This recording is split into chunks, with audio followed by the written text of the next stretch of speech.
Boldwood presents Always on My Mind, written by Beth Moran and read by Rosalind Steele. The moral right of the author has been asserted. This performance is owned by Boldwood.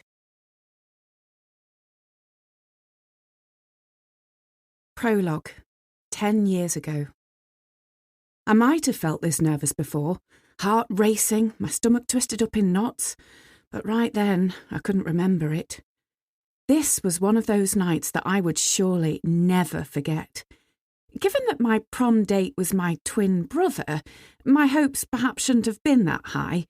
But then again, his best friend Elliot Ollerton was arriving any minute, and that had the potential to change everything.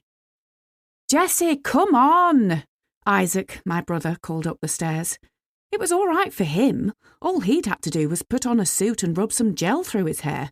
My preparation for this evening had started a month ago, with trying on every party dress in Meadowhall.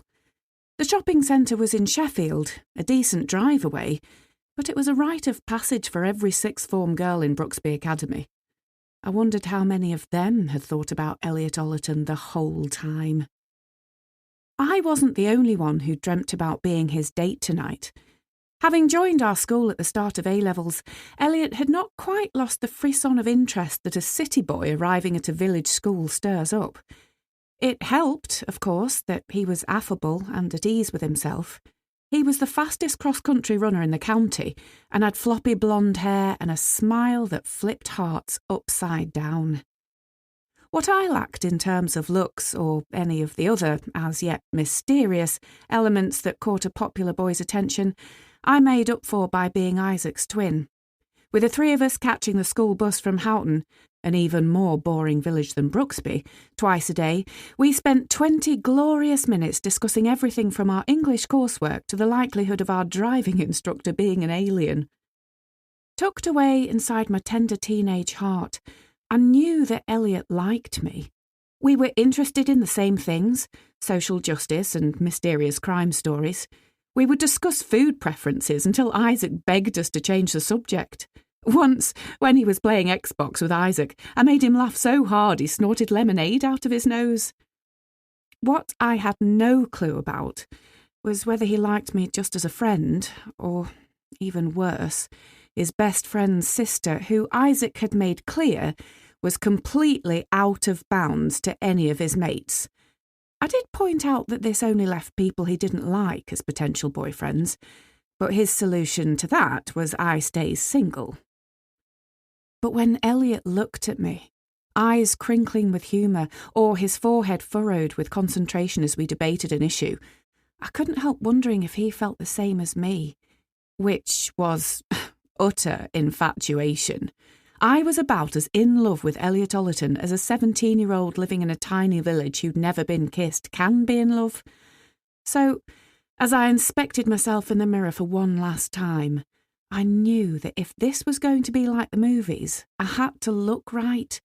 So perfect that Elliot suddenly saw not his friend's perpetually disorganised and amusing sister, but the woman of his dreams. As I adjusted the ice blue floor-length dress, I felt a flutter of hope that it might be enough. Finally! Isaac took one look at my hand gripping the banister and adjusted his tone. "Hey, you look good though, sis. I like the sparkly bits."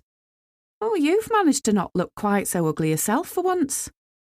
Isaac and I shared the same black hair and pale grey eyes, with a smattering of tiny freckles. While his open features and bold bone structure had created a face that earned almost as many Valentine's Day DMs as Elliot, on me they prompted grandparents to declare me handsome, and had earned me one Valentine's Day card to date, which I suspected was from my dad. "Come on then, Elliot's waiting." To everyone's surprise, Isaac had decided to go with me to the prom. As he'd patiently explained to our parents, he'd rather spend the evening with his mates than hanging about with a random girl pretending she was special. I was thrilled, as that meant we'd be going with Elliot. Rather than choosing the unimaginative and expensive option of hiring a limo or a tractor, This was the countryside. A lot of kids chugged to prom on farm machinery. Isaac had hired a tandem bike to cycle the 1.5 miles to the venue. When I pointed out that I wasn't spending a fortune on a dress only to arrive sweaty and dishevelled after cycling up the hill to the Houghton Country Club, he invited Elliot to ride tandem and added a kid's bike trailer on the back for me. "Hey!" Elliot was attempting to prop the bike against a tree when Isaac and I stepped out onto the front path of our tiny terrace. He gave Isaac a complicated fist bump, then turned to look at me, where I was still hovering nervously halfway down the path. And I mean, he looked at me. At my stubbornly messy hair tamed into a sleek twist for once, a few artful tendrils curled around flaming cheeks. Mum had insisted on doing my makeup, and I don't know what kind of spell she weaved with that smoky eyeliner wand, but it had worked. Wow. Elliot's eyebrows disappeared beneath his floppy fringe. For a second he appeared genuinely stunned, and my heart thumped so hard I was surprised the beading on my bodice didn't ping off. "You look... you always look..." He stopped, cleared his throat and tried again. "Jess, you look beautiful." Before I could remember how to speak, Isaac had flung an arm around Elliot's neck and dragged him towards the tiny square of grass that made up our front garden. "Photos before Mum starts crying again." We did the obligatory poses while my parents cooed and clucked and made embarrassing comments about what they'd got up to at their school prom. Standing there, in between two of the people I loved most in the whole world, it felt as though all my dreams were about to come true. For the next few hours, I sailed along on a cloud of awestruck happiness. Once we'd safely locked the bike up, Elliot had waited for Isaac to go and say hello to another group of friends, and turned to me, face serious. "I'm counting on you to protect me tonight." He swiveled his eyes towards a group of girls loitering a few metres away and gave a brief shudder. "So I'm a shield to ward off all your admirers?" I folded my arms. "I'm not sure how I feel about that. I thought we'd genuinely bonded over cheese and ketchup paninis. Now I find out you only want to hang out with me as a decoy date so Macy McDonald won't jump you. Come on, Jessie, you know that's not the only reason." The stomach fluttering started up again. "There's Gabby Stevens and Serena Curtis, that girl with the weird eyebrows." I swiped him with my clutch bag just as Isaac strolled back over. "What's this?" His eyes narrowed suspiciously. "Elliot's freaking out about being sexually harassed. He's begging me to be his bodyguard." Isaac scowled. "My sister is not guarding anyone's body this evening, least of all yours." I bit back the retort that I'd do whatever I damn well liked, instead ducking my eyes to hide my frustration. As it turned out, after the first few minutes, Isaac wasn't around to play protective brother. There was a pretend casino set up on one side of the room, and he was quickly sucked into the blackjack table. Elliot showed no interest in joining him, instead finding us a bench in a shadowy corner. The rest of the evening was utter bliss. I didn't care that I ended up ignoring most of my friends, that instead of getting tipsy and dancing my heart out, I spent the next 2 hours with one person. As we laughed and talked, our knees somehow ended up touching. My arm had come to rest against his, and our heads were bent so close together I could feel the warmth of his breath. Every millimetre of contact was like connecting a circuit that sent electricity humming between us. I'd next to no experience when it came to flirting, but when Elliot nudged me with his elbow, eyes glinting, I knew it wasn't my imagination. Meandering through gentle teasing, earnest soul-bearing, loaded comments that made my heart pound in my throat, it was as if we were the only two people in the room. I'd never felt so alive. When he asked if I wanted to go for a walk, I couldn't help glancing over at the roulette wheel, where Isaac was cheering along with a small crowd of onlookers, a girl he'd gone out with a few times hanging off his arm. "Forget him," Elliot muttered, taking my hand in a seemingly innocent gesture that took my breath away. "He doesn't get to decide this anymore." Decide what? I squeaked inside my head. Was this a this? What sort of a this? We walked across the patio and slipped through a gate leading to the golf course. Elliot's hand was clammy in mine, and it thrilled me beyond words to think that he might be nervous about this. The sun was setting behind a hill in the distance, and the light glowed red, orange and magenta across the ridge of the forest, as though the treetops were on fire. I knew how they felt. "Are you cold?" Elliot asked, once we'd settled on a patch of grass out of sight on the far side of a hillock. He ran his hand along my bare forearm, which only made the goosebumps even bigger. I took a trembling breath, shaking my head. "I'm maybe nervous. Nervous, elated, wondering when I'm going to wake up and find I've overslept for school again." "Nervous?" Elliot pulled his hand back, brow creasing. "Jessie, you know you don't have to worry about me trying anything." I shook my head, my voice a whisper. "I'm more worried that you might not try." After the longest silence, he placed a tentative hand against my cheek, leant in, and kissed me. I felt like I'd come home. Well, if home was like the best, most exciting, delicious place ever, like the world's greatest theme park and music festival and restaurant all condensed into a couple of square centimetres of soft, fervent flesh. Is it possible to faint from being kissed? "What are you thinking?" Elliot whispered against my forehead when we'd finally managed to break apart and take a long, breathless moment for our brains to unscramble. "I'm thinking I should have asked Mum to do my makeup ages ago." The fading sunlight cast his face in shadow as he broke into a grin, hand confident this time as his thumb stroked my cheek. "I miss your freckles." "Oh, okay, so is it the dress?" Elliot lowered his eyebrows, confused. "Well, something made you decide you wanted to do this." "You mean this?" He leant in and kissed me again, softly this time, so that my bones melted into liquid gold. "I've wanted to do that for ages." "Then why haven't you?" I shook my head, disbelieving. "If that's true, why didn't you invite me to the prom so I didn't have to ride in a kiddie seat behind my brother?" "Because I promised him I wouldn't." "What?" I sat back, feeling the familiar prickle of fraternal irritation. "My brother doesn't own me. This isn't medieval times. Why would you promise that?" Elliot sighed, but he held tight to my reluctant hand. "It was ages ago. We were drinking on the hilltop. I asked a question about you. I'd probably asked way too many questions, and he got suspicious. It wasn't a hard promise to make to a new friend, considering I didn't know you then." "I can't believe he made you do that. Has he asked all the boys in school to stay away?" I gave a bitter laugh.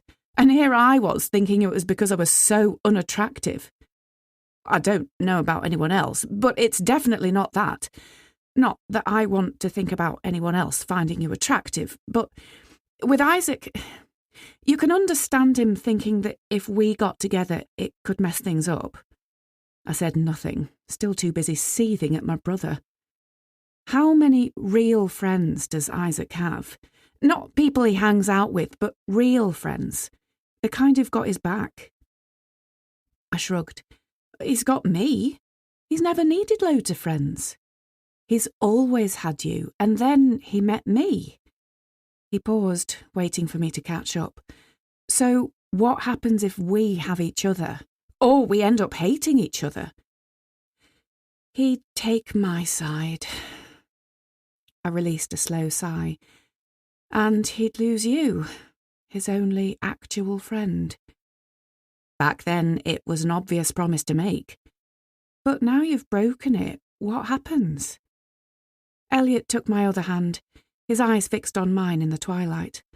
"I'll talk to him, make him understand. If he knows how I feel, He'll understand that keeping the promise will only cause more problems. My breath had got trapped behind my rapidly expanding heart. It was the kind of question I wouldn't have dared to ask anyone apart from him. How do you feel? He laughed, ducked his head and took 2 eternally long breaths before looking up again. I love you, Jessica Brown. So much it hurts. Once it grew cold, we wandered back inside, dropping hands so that no one would suspect anything before we'd had a chance to speak to Isaac. My brother, however, was nowhere to be seen.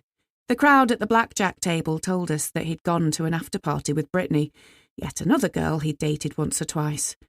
Elliot and I decided to walk home, stopping by the tandem to remove a bottle of screw-top wine from the trailer with the intention of drinking as we walked.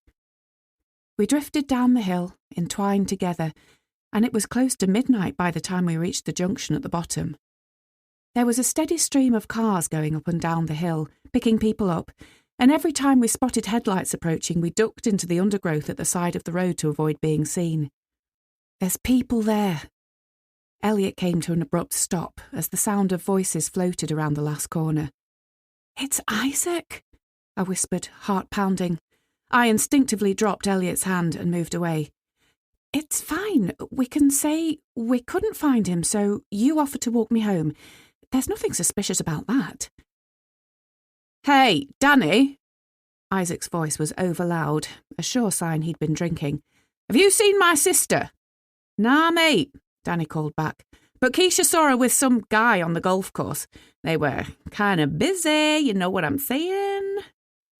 In the midst of the jeers and whoops, I heard Isaac demanding to know who it was, swearing with frustration when Keisha insisted she couldn't tell in the darkness. I'm going to find her. Isaac's voice was rough with anger. And him. Elliot grabbed my arm and we ran to the side of the lane, ducking behind a tree that in daylight would have been a comically bad hiding place, but in the darkness offered sufficient cover that a furious, alcohol-fueled brother would storm straight past. We waited another 5 minutes, but while some of the group ambled back up the hill after Isaac, others were happy to wait where they were. The general consensus was that he was going to go ballistic.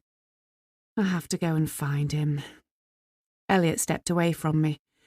If any of them see us together, they'll message Isaac straight away. I nodded. I'll go up the hill, you go down? I'm not leaving you on your own in the dark. I shook my head. There are people everywhere, I'll be fine. It's the people I'm worried about. Don't be silly. No one would dare touch Isaac Brown's sister. I placed my hand on his chest and he grabbed it, a grin flashing across his face. It's a 10-minute walk without you distracting me every 5 steps. I've got my phone. Okay, message me when you find him, and once you're home, and in bed, and as soon as you wake up, while eating breakfast. I thought we were being discreet. Elliot's smile disappeared.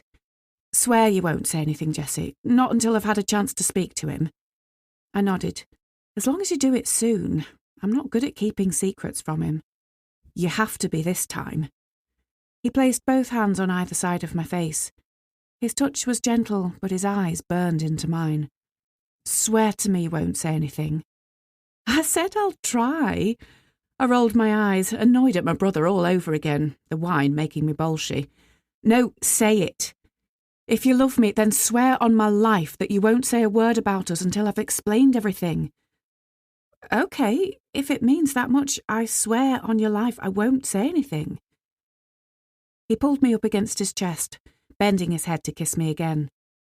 It's not that I don't trust you, just I know how strong that twin thing is.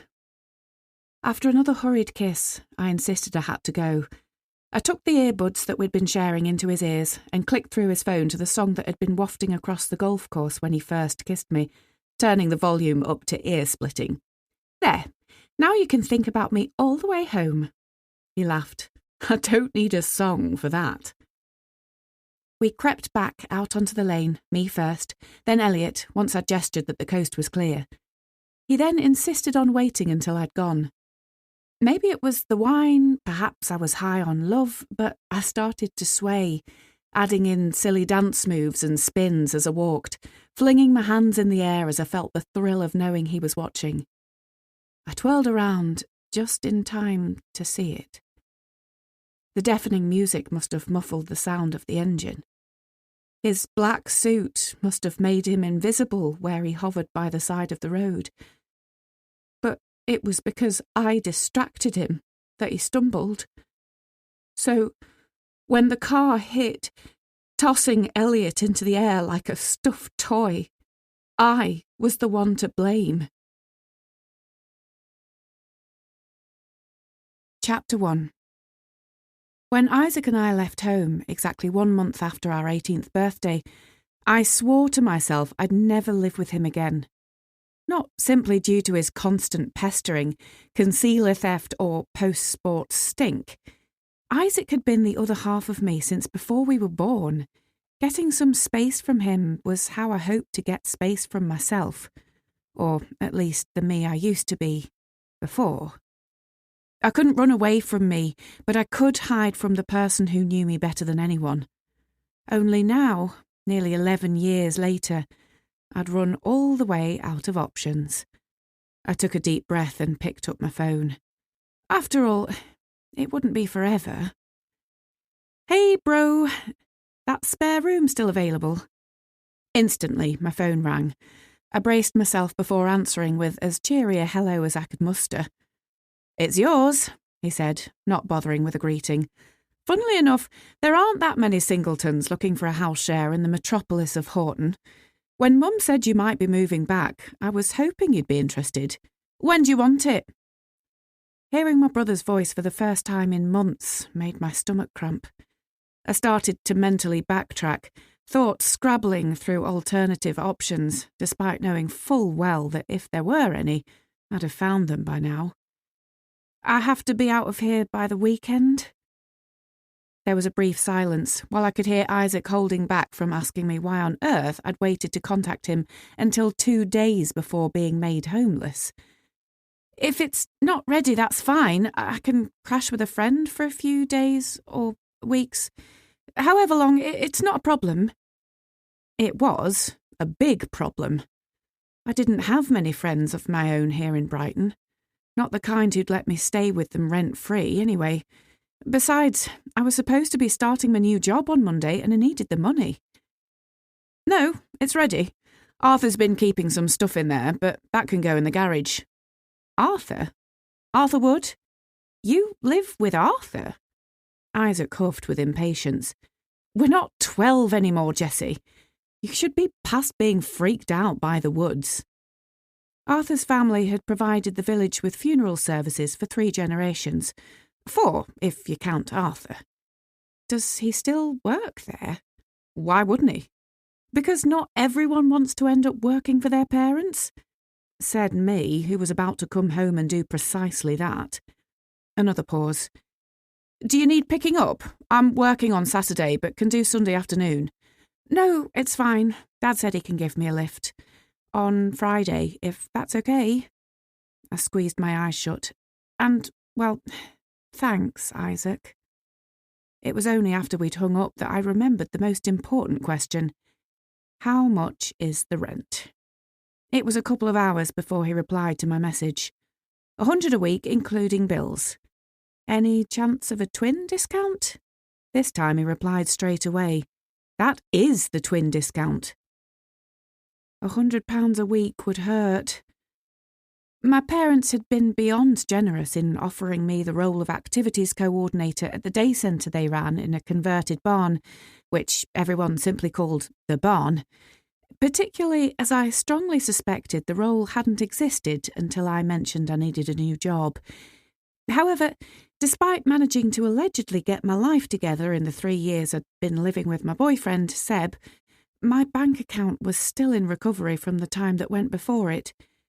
The compulsion to avoid settling too long in one place had led to years of flitting from one city to another, picking up crappy work and making impulsive decisions that had resulted in a somewhat precarious debt situation.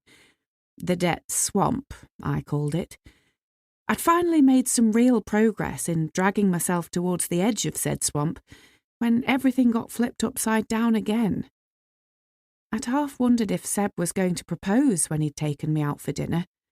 The coffee shop he managed had been wobbling on a knife edge since the start of the pandemic, but lately he'd seemed to shake off the despair and feel hopeful again. It turned out that what he'd been feeling was mostly relief that the struggle was over. Clara's decided to cut her losses. We're closing at the end of the month. Wow. I sat back, the news ricocheting about my head. I was the only other remaining employee, so both of us would be out of a job. Although, unlike Seb, I was no stranger to sudden unemployment. You don't seem devastated. He shrugged. I knew it was coming, and I've been considering other options. A smile curled at the edge of his mouth. I thought, why not take the opportunity to do some travelling? Oh, that's a fantastic idea. I sat back, the surprise now tinged with a glimmer of excitement. I've never been further than Spain. Have you thought about where we'll go? He'd had the decency to look contrite when he put down his slice of pizza and explained that this was a voyage he needed to take alone. You know I love you, Jess, and I'll miss you, but the past couple of years have been a nightmare. I need some space to recover. I'll be back, I promise, but this is something I have to do before I commit to making things permanent. I mean, if that's what you want. To make things permanent? He shrugged. We love each other, don't we? Is that a proposal? He laughed. I'd missed Seb's laugh. It's a proposal to propose once I'm back. Let's do this properly, yeah? How long will you be gone for? A few months at the most, he hoped. Long enough that it wasn't worth him finding a new place to live.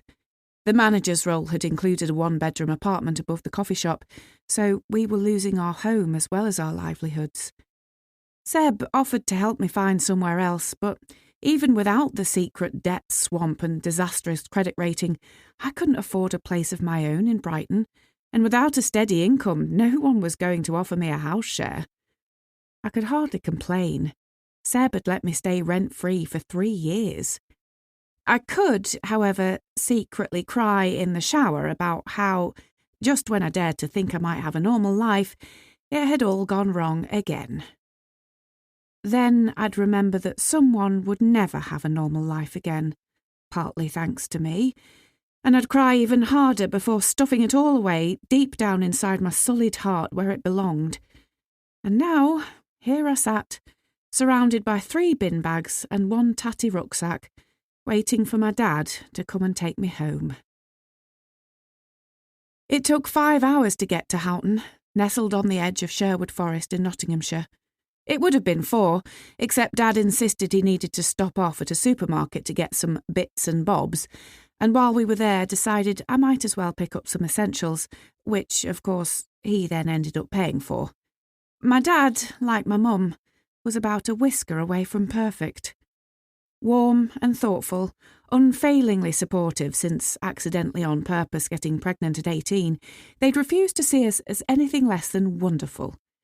Now 46, with faces starting to bear the creases of love, laughter, and a daughter who'd caused them countless sleepless nights, they'd been delighted that, with Seb, I might have found the happy ending they'd always believed was right around the corner. Keeping up the pretense that I was now a healthy, functioning, financially stable adult would be exhausting, but at least I'd had plenty of practice. Chapter 2. Isaac called Dad's phone just as we stopped at the end of a winding lane that branched off Horton's modest main street. It was clear from Dad's responses that it wasn't great news. As his frown deepened, I took the opportunity to have a good look at my new home. The cottage was larger than I'd expected. Variously sized windows were dotted in seemingly random positions, including a tiny one tucked under the eaves near to a wonky chimney. Brambles dangled over the fence like neighbours eager for a gossip, and the flower beds were full of weeds. The word that sprang to mind as I took in the broken weather vane was ramshackle. It was the last place I'd expected my brother to call home, but it looked like the perfect place for his twin sister, as did the location. Having passed a row of terraces and a couple of swish new builds, this was the last dwelling before the village gave way to miles of open countryside. It was nearly 9, and the sun had disappeared behind the treetops, casting the red bricks in shadow. The late April air carried the faint promise of summertime, and I'd forgotten how quiet it was on the edge of the forest. Apart from Dad's one-sided phone conversation, the only sounds were the birds' evensong and the distant hubbub of youths playing football at the recreation ground. Closing my eyes for a brief moment, I absorbed the stillness and sent up a prayer that, against all odds, I might find some peace here. "There's a leak in the barn kitchen," Dad informed me once he'd hung up. "Isaac's not sure where it's coming from, so could do with a hand. He's got a wedding tomorrow." One February, just over 3.5 years ago, in a stroke of bizarre luck, a reality TV star who'd grown up in Horton and once worked part-time for my parents had got married in the local church. Struggling to find a reception venue she liked nearby, Mum had offered the newly refurbished barn. Mum and Dad extended their bank loan and quickly converted an outbuilding into a honeymoon suite. They hired a local joiner to construct a bar out of an oak tree felled in a recent storm and bought a dance floor. The Robin Hood-themed wedding was a huge hit on the reality show, prompting a flood of inquiries that convinced Isaac to resign from his job as an accountant and create Robin Hood's Barn Weddings. With the day centre running Monday to Thursdays, that left Fridays to set up and Saturdays for celebrations. In the strange world of popularity culture, the limited availability only added to the appeal, and after hiring a creative director, Isaac charged a small fortune for people hoping to emulate the celebrity wedding, while offering a bargain rate to any Horton locals throwing a party.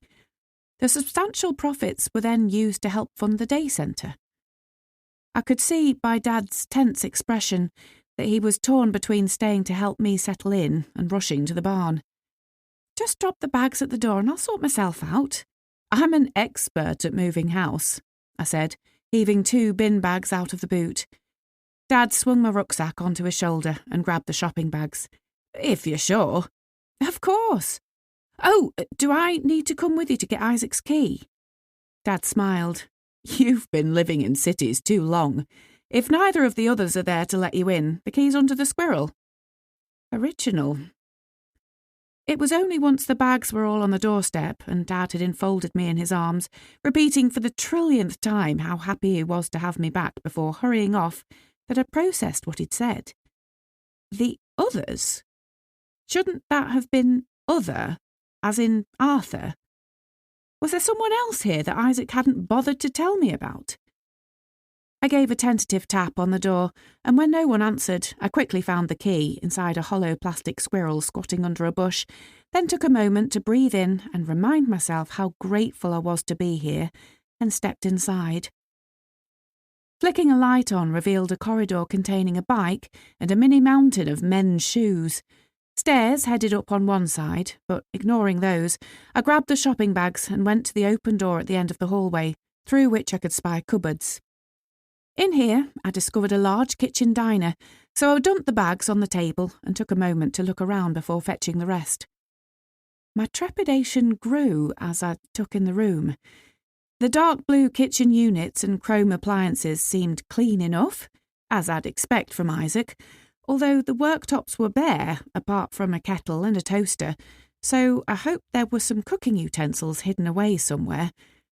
What threw me were the sticky notes. They were all over the place, including the cabinets, enormous fridge and the back door, in a variety of colours and written on in blocky black letters.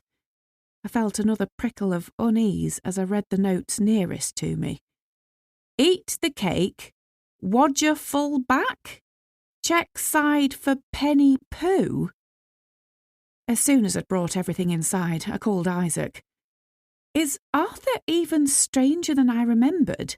I asked after a quick hello. "Dad sorted the leak. Once we've finished clearing up, I'll be straight home. Can we discuss your prejudice against undertakers then?" "I'm talking about the sticky notes," I replied, stress vibrating in my voice. "Oh, no, they're Elliot's," he answered, clearly distracted. "What?" My uneasy thoughts tumbled into freefall. Who's Elliot? I didn't need to ask.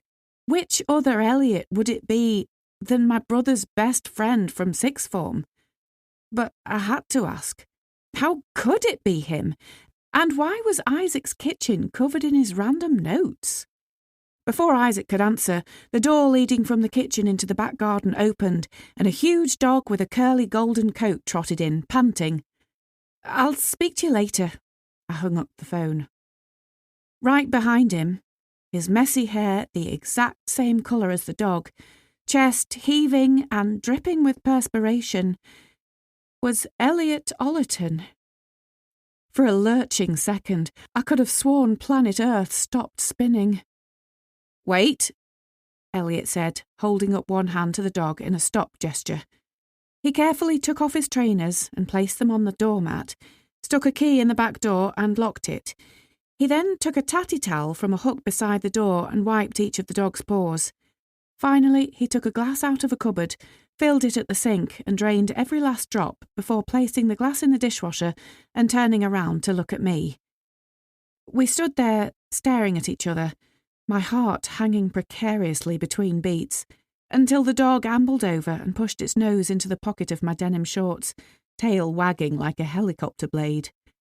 "Hey, hi," I managed to mumble, stroking the dog's floppy ear. Seeing him there, almost filling up the kitchen with his broad shoulders and dark eyes, running short showing far too much of his athlete's legs, was like being thrown back to that night. I could almost hear the sound of sirens wailing as I blinked to clear the image of his unconscious body being wheeled into the back of an ambulance. It was only the dog sniffing at my belt loop that stopped me from tumbling back in time completely. "Penny," Elliot said, with a note of warning, "say hello nicely." She instantly backed off, sitting down on the dark red tiles and offering me a giant paw, her tongue dangling out from one side of her mouth. Penny. So that explained the note about the poo. Although not why anyone would put a reminder about that in their friend's kitchen. Unless she was Isaac's dog, something else I would know if I wasn't a pathetic excuse for a sister. I shook Penny's paw before braving a glance back at Elliot as I straightened up. He hadn't moved. His eyes were darting around the kitchen, a furrow between his eyebrows. "Come on, Jess, get it together." "It's Jess, Isaac's sister. I'm moving in with him, but he's got an emergency at the barn, so said to let myself in." "Yes, of course." He nodded stiffly. "I knew you were coming, I just forgot it was today." "Oh, right, well, it is."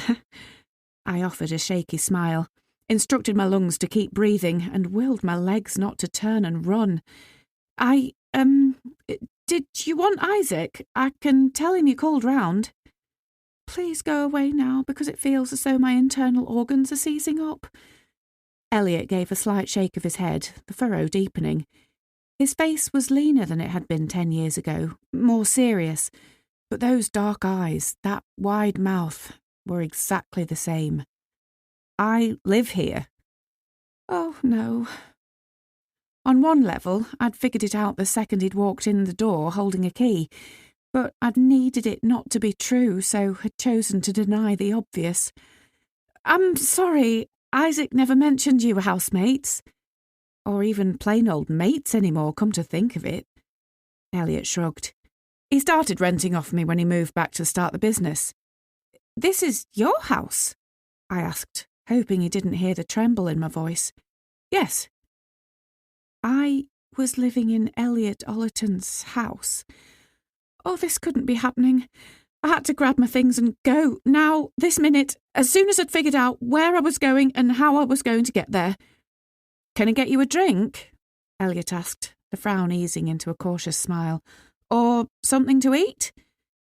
My mouth answered on autopilot. "Tea would be great, thanks. Black is fine." I'd have preferred whiskey, but it was probably best to wait until I was alone before I started on alcohol. I couldn't quite believe I'd said yes to a drink at all, but it was like I'd slipped into survival mode and had no idea what else to do. I watched Elliot carefully filling up the kettle, his expression blank as he took mugs out of a cupboard and added tea bags. I knew he didn't remember what had happened. Isaac had said Elliot had woken up with no memory of the time around prom. What we'd said, how we'd kissed, that the accident, weeks in a coma, months in hospital, the rest of his life overshadowed by a traumatic brain injury, was mostly my fault. Did he remember that back then he'd loved me? Traumatised and racked with guilt in my distressed teenage mind, it somehow made sense to keep my vow to Elliot. I'd sworn on his life that I wouldn't tell anyone about us being together that night. He was in a coma. What if I said something and then he died? In my panic, I'd convinced myself that the only reason to confess was in the hope that it might make me feel better. It would do nothing to help Elliot, and I didn't deserve to feel better, so I kept my promise. It was the only thing I could do for him now. I'd kept my secret for nearly 7 years. Then, just over 3 years ago, almost out of their mind with worry, my parents had tracked me down to a rat-infested squat in Manchester. They'd pleaded with me to come home, confused and heartbroken about whatever it was that had caused me to spiral so far down, and to resist their attempts to help. Instead, we'd reached the compromise that they'd set me up in a studio flat and pay for a therapist. I chose Brighton because I thought that walking on the beach and watching the sea might be a tiny reason to keep on living. After a few agonising therapy sessions, I'd finally accepted that telling my secret to this woman with a kind smile might be my only hope. I kept it anonymous, no names mentioned, and of course she'd responded as I knew she would, with penetrating questions about whether or not I was really to blame, or whether it was in fact a horrible accident. If blame was required, then what about the car driver? The boy who wasn't watching the road behind him? How about my brother? Did he not have a part to play? The school for holding a prom in the first place? This had the intended effect of making me confront how futile it was to apportion blame, how vital it was to process the trauma so I could move on, how I would never be free until I found a way to forgive myself. Simply telling someone helped more than I could have imagined. It would probably have helped more if I'd dared go back for another session. Chapter 3. Okay, what now? I tried to take a slow, steadying breath as Elliot continued making the drinks. The shame that during therapy had slunk off to make a home in the deepest, darkest parts of me stirred and stretched, abruptly awoken from its slumber. If I ran away now, it would mean diving straight back into the chaos I'd worked so hard to leave behind. And it would crush my parents and Isaac. Elliot living here would be excruciating, but I could keep up the pretense for a few months, or at least a few days, while I came up with an emergency plan to evacuate. Until then, all I had to do was avoid him as much as possible and hang on to enough of my sanity to appear normal. I stuffed the memories back down, found the easy, breezy, couldn't-care-less mask I'd got so used to wearing, and accepted the mug of tea. "How long have you lived here?" I asked, my voice almost back to normal as I concentrated on Penny, now resting her head against my thigh. 4 years, Elliot answered. "I'm sorry, I just presumed it was Isaac's house." Elliot tilted his head. "I'm not sure he's got enough reserves to buy his own place yet." "No, of course not." I flushed with embarrassment at revealing how little I knew about my own twin, and tried to move the conversation on. "Is it just the 3 of you living here? You, Isaac and Arthur? There's no other housemates he's forgotten to tell me about." He smiled, and I tried to ignore how it tugged at my heart. 4 of us, including you." At that point, the front door banged open, causing Penny to scamper out of the room to investigate. A few seconds later, Isaac burst into the kitchen, and the second I put my mug down, he threw his arms around me and lifted me clean off the floor. "Sis!" He puffed. At 5'3", I was 8 inches shorter than him, but where he was still wiry, I'd gained curves that made me far harder to swing about than when I'd been a skinny teenager. This is so good. It's perfect. I've even cleaned your room. Thanks, Isaac, but maybe you could put me down now? He dropped me with an oomph, followed by a laugh, and stepped back so we could size each other up properly. Isaac looked amazing, despite his navy trousers being dotted with stains and damp patches. The sleeves rolled up on his white shirt revealed toned forearms, and he'd changed his hair since I'd seen him at our aunt's house on New Year's Day. The shorter cut, coupled with the businessman style, suited him. Look at you, all sleek and handsome. I bet the brides love you. He pulled a face. Not so much when I'm covered in drain water, but occasionally bridesmaids can get over-friendly, and once they've had a few drinks, the mothers can be worse. His eyes crinkled in a smile. You're looking well yourself. I was worried after hearing about Seb disappearing. You're always worried. I brushed him off. And Seb didn't disappear. He's taking a much-needed holiday. He knows I'm a big girl. I'll cope perfectly fine without him for a couple of months. I need a shower. Nice to see you, Jessie. Elliot offered a crooked smile as he walked past me into the corridor, Penny trotting after him, and the second he'd gone, I poured through the carrier bags for the bottle of wine Dad had bought as a housewarming gift, pouring 2 glasses while Isaac chatted. You should have told me this was Elliot's house, I said once we'd sat at the table. I tried to act casual, but my knuckles were white where they gripped the stem of my glass. Isaac took a large sip. I guess in our twice-yearly text conversations it never came up. That was an exaggeration. I replied to his texts at least every other month, and I'd seen him at New Year and our traditional birthday meet-up in August. Why, is it a problem? You two always got on. No, but I would have appreciated knowing it was his house before I decided to live here. He shrugged. I don't see that it makes much difference. I took a long gulp of wine. When did he move back? You know his parents relocated to be near the rehab centre. I nodded.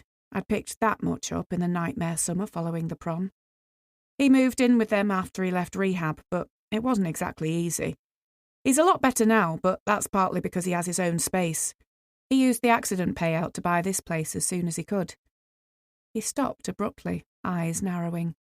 That isn't why you have an issue with him living here, because of his disability. No, Isaac, of course not. I don't have an issue. It just made me jump when he appeared in the kitchen. Good. Okay, some people can be ignorant. Hello, am I an ignorant person? Isaac grinned and took another drink. So the notes are to help him remember stuff. He said he knew who I was, but had forgotten I was moving in today. Isaac nodded. We barely notice it most of the time, but he still struggles with a change in routine or remembering appointments, that kind of thing. The notes are mostly just precautionary these days. I'm impressed he remembered you, though. When I first moved in, there was a note saying, the housemate with black hair is Isaac, he's still a waster, ignore everything he says. I arched one eyebrow, pointing at a shelf by the kettle. I had spotted that one. The note read, if there's a woman you don't recognise, she's with Isaac. He shifted on his chair. That's out of date. What, so you've ended your womanising ways? Or is there just one woman now? His shoulder twitched. Hey, you know I'm not about to judge anybody for their relationship choices, or lack of. There's no woman. That sounds quite final. Even if you've run out of single ladies in the village, what about all those bridesmaids? I'm done with all that. I'm ready for more than the odd night with someone I hardly know. He drained the last of his wine. The problem is, the single lady I want to commit to has decided I've got a terrible reputation, so... He stood up, stretching until his fingers brushed the ceiling beam. I'm a woman-free zone, until I can prove her wrong. Wow. I sat back. While I'd missed these conversations with my brother, there wasn't another person on the planet I could talk to like him. Hearing about his drastic change of heart was almost as unsettling as my surprise landlord. All I can say is I hope it works. That is, if I like her, and she's right for you. Oh, is it someone I know? Nope. I'm not having you turn this into a mission to fix Isaac. This is grown-up stuff, not anything for you to start poking your meddling fingers into. My initial annoyance at Isaac suggesting he was the grown-up, with me being the immature twin, quickly evaporated as I watched him clear the glasses and had to admit that it was true. I've got to be at the barn at 8 in the morning, he said, once satisfied everything was tidied away. I'll show you around, and then I'm heading to bed. The brief tour of my new home included Isaac pointing out the door to Elliot's ensuite bedroom on the ground floor, plus his and Arthur's bedrooms and the main bathroom on the first floor, but before then I had the pleasure of stepping inside the living room. Is this what living with boys is going to be like? I asked, screwing my nose up at the leather gaming chairs, giant screen and spider webs of wiring.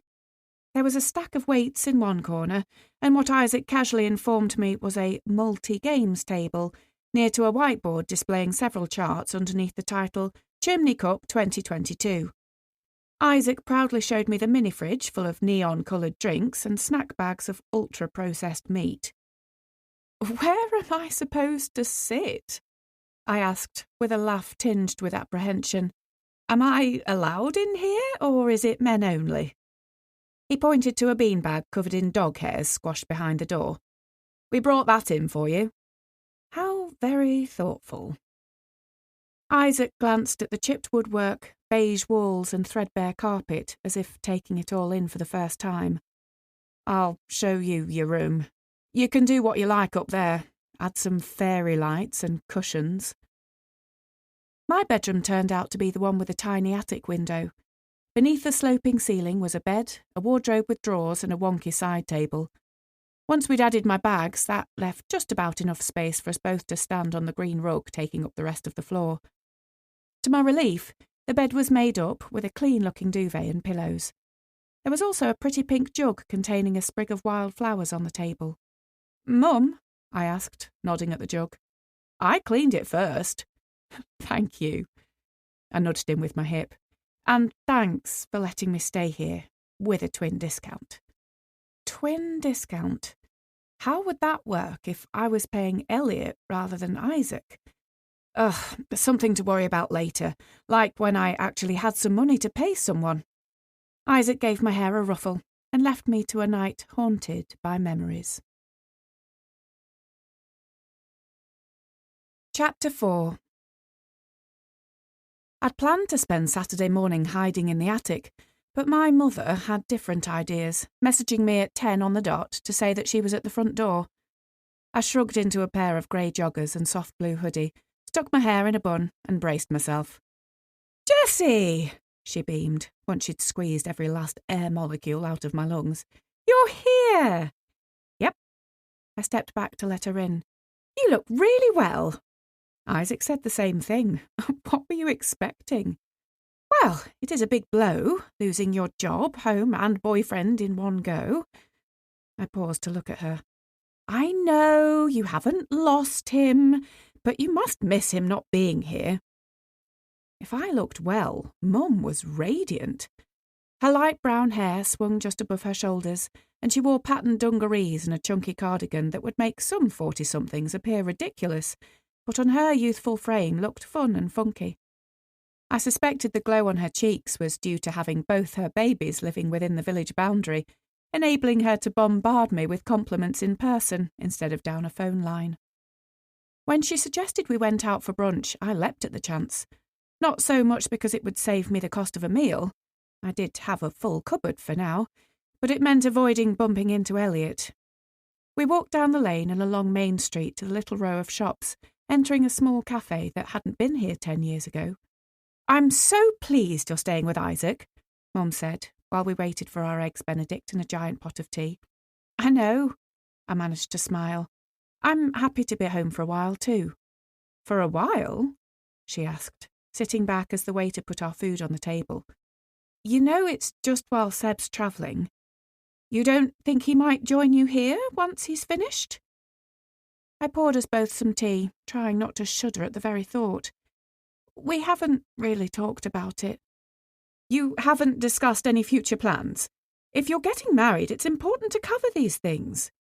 She waved a fork bearing a chunk of toast. "I'm sure that a wonderful man like Seb understands you've got a fantastic career opportunity in Houghton. We could always find work for someone with his experience, too.